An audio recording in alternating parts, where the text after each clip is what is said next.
বাটি না, 2 বাটি না, 3 বাটি গরুর গোশত খেয়েছে। আসন্ন ঈদুল আজহাকে সামনে রেখে পশ্চিমবঙ্গের মুখ্যমন্ত্রী শুভেন্দু অধিকারী নতুন মিশনে নেমেছেন। বিশেষ করে গরু জবাইয়ের উপর ব্যাপক বিধিনিষেধ ও কড়াকড়ি আরোপ করেছেন। হাটে গরু কেনাবেচায় বাধা দিচ্ছেন বিজেপি নেতাকর্মীরা, বাদ যাচ্ছে না জেল জুলুমও।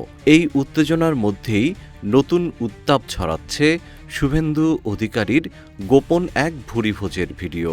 যিনি সকাল বিকেল কথায় কথায় হুঙ্কার ছাড়েন, সনাতনী ভাবাবেগের কথা বলেন, সেই গো রক্ষকই নাকি ভক্ষণ করেছেন কোরবানির গরুর মাংস।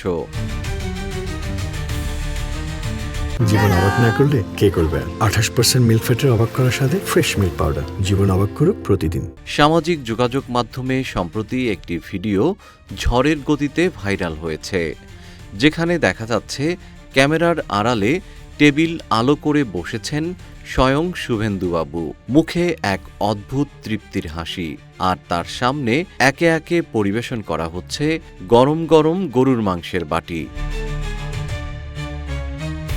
ঘটনার সত্যতা প্রকাশ করতে গিয়ে এক প্রত্যক্ষদর্শী উত্তেজিত হয়ে জানান, 1 বাটি নয়, 2 বাটি নয়, বাবু এক বসায় সাবার করলেন পুরো 3 বাটি গরুর মাংস, তাও আবার পশ্চিম মেদিনীপুরের শাহাবুদ্দিনের বাড়িতে গিয়ে।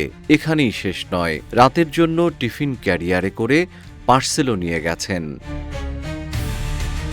যে নেতা কিছুদিন আগেও কাশ্মীরের ঘটনা নিয়ে কড়া মন্তব্য করে সংবাদের শিরোনামে এসেছিলেন, তার এই মাংসবিলাস দেখে আমজনতা হাসবে না কাঁদবে তা বুঝতে পারছে না।